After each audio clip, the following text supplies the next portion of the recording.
कानपुर का एक एरिया है जिसका नाम है शिवराजपुर। उसमें एक लड़की रहती थी चंचल, जो नाबालिग थी, 18 साल से कम उम्र की लड़की का एक मित्र था, उसका नाम राहुल था। लड़की के माता पिता किसी काम से बाहर गए हुए थे। लड़की के मित्र को पता लगा कि भाई उसके माँ बाप, जो राहुल को ऐसा लगा कि उसके माँ बाप उसके घर पे नहीं है और उसका भाई भी स्कूल चला गया। तो वो लड़का आता है और उससे बातचीत करता है। लड़का शुरुआत में तो कुछ करता नहीं है। लड़का बाद में जब पानी पिलाने के बहाने उसको बोलता है कि मुझे पानी पीना, फिर मैं चक्कर से आ रहे हैं तो मुझे है ना दवाई लेनी है। तो वो लड़की है ना चंचल, वो लेकर आ जाती है पानी। लड़का है ना, वो जो उसके यार दोस्त थे वो काफी बिगड़ेल थे राहुल के। वो उसको है ना ऐसे सलाह देते थे कि है ना वो भटकने की राह पर था। उसको सलाह देते यार उसी वर्तक गोलियां खाने से है ना बहुत ताकत आती है, घोड़े जैसा काम करता है इंसान, घोड़े की तरह है ना वो उसकी शक्ति आ जाती है, तो है ना किसी को भी फिर पछाड़ सकता है। ऐसे उसको सलाह देते थे। तो उसने सोचा राहुल ने कि क्यों ना एक बार ये आजमाया जाए। तो वो आजमाने की चाहत में है ना फिर वो सोचता है कि चल यार ये चंचल से ही है ना वो कोशिश करता हूँ। हालांकि चंचल जो थी ना वो 16 साल की थी, वो नाबालिग थी। फिर भी वो है ना हर किसी लड़के के मन में तो एक इच्छा होती है, लड़की चाहे के 16 साल की हो 50 साल की हो, तो वो उसकी तो एक इच्छा होती है, वो इच्छा पूर्ति के लिए कुछ भी कर सकता है। तो वो शक्तिवर्धक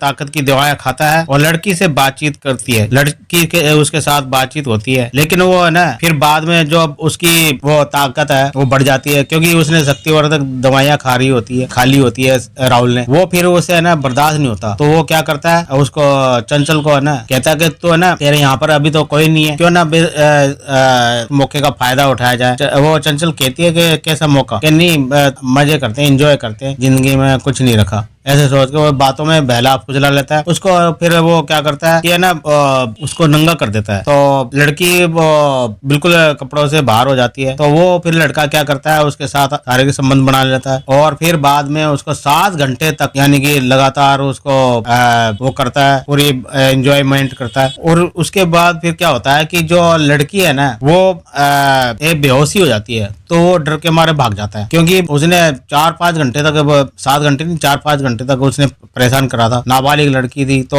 वो एकदम देखकर बेहोशी हो जाती है, वो होती है, तो वो देखकर भाग जाता है। फिर वो क्या करता है कि पता नहीं लगता उसको कि क्या हुआ क्या नहीं हुआ। जब उसके माँ बाप आते हैं तो देखते हैं कि तो हालांकि वो जो कपड़े हैं वो उसको यूं पहना देता है। जो राहुल है भागने से पहले तो कपड़े है ना पहना देता है, तो पहना कर वो भाग जाता है। उसके पीछे फिर वो जब उसके माँ बाप आते हैं तो वो देखते हैं कि यार ये हमारी लड़की है, तो ऐसे बेहोशी हो रही है, क्या हो गया इसको। देखते हैं तो कि वो अस्पताल ले जाते हैं। अस्पताल में ले जाते हैं तो फिर वो देखते हैं, उनको पता लगता है कि ये तो मर चुकी है, ये कैसे मर गई। तो उसका फिर जब पुलिस केस करवा देते हैं कि भाई पीछे से कुछ ना कुछ गड़बड़ हुआ है, देखना चाहिए क्या हुआ क्या नहीं हुआ। तो पुलिस आती है, वो फिर उसको पोस्टमार्टम के लिए कहती है कि भाई इसका ऐसे पता नहीं लगा कि क्या नहीं कैसे मरी, कोई ऐसे इसने खुद जहर खा लिया या फिर क्या हुआ, आत्महत्या करी है या कुछ और हुआ है। तो ऐसे ही करके फिर वो हो जाती है बात, मामला गड़बड़ हो जाता है। पोस्टमार्टम तो पहुंचा, 3 डॉक्टरों की टीम ने मिलकर पोस्टमार्टम किया और वीडियोग्राफी भी करी। पोस्टमार्टम में ये बात सामने आई कि जो लड़की है ना उसका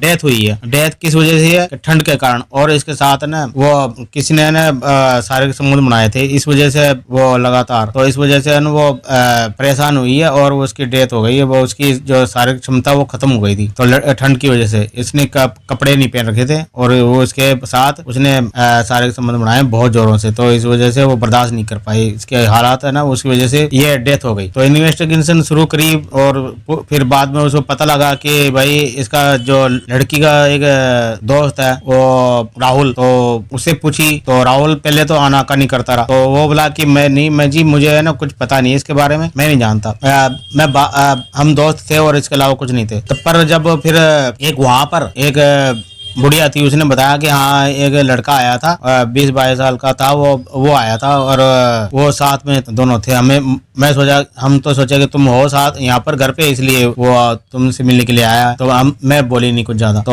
वो फिर आया था, तो उसको फिर पता लगा, तो वो फिर राहुल को पकड़ा था। तो राहुल ने फिर जब उसको वो किया, टॉर्चर किया उसको, यानी कि अच्छी तरह पूछताछ करी, पहले प्यार से पूछताछ करी, नहीं माना। जब अच्छी तरह पूछताछ करी तो उसने कबूल कर लिया कि हाँ भाई मैंने ऐसे ऐसी बातें हुई थी, सत्य जो शक्तिवर्धक दवाइयाँ खाई थी, ताकत की जिसे कहते हैं, वो खाई थी, तो उसके साथ मैंने फिर संबंध बनाया था। और इस फिर लगातार वो होता रहा, संबंध बनाया, तो उसकी वजह से फिर ये एकदम से और कपड़े सारे खोल दिए थे। तो इस वजह से वो शायद मुझे पता नहीं था कि ये इतना मामला गड़बड़ हो जाएगा। फिर बाद में क्या हुआ कि अब लड़की तो मर गई, अब वो सर्दी का मौसम चल रहा है, लड़की नाबालिग थी, लड़के को फिर गिरफ्तार कर लिया गया। दुष्कर्म का मामला लड़के पर लग चुका था, पॉक्सो एक्ट की धारा भी लड़के पर लगी, मतलब कि लड़के का बचना तो असंभव है, और वो फिर बच भी नहीं सकता, क्योंकि उसने कृत्य ही ऐसा, काम ही ऐसा किया था कि है ना वो बचने के काबिल नहीं था। लड़की नाबालिग थी, और चाहे उसकी लड़की की सहमति हो या ना हो, तो फिर भी है ना वो नाबालिग थी, 16 साल की थी, इतनी वो अपनी समझ से है ना वो कुछ वो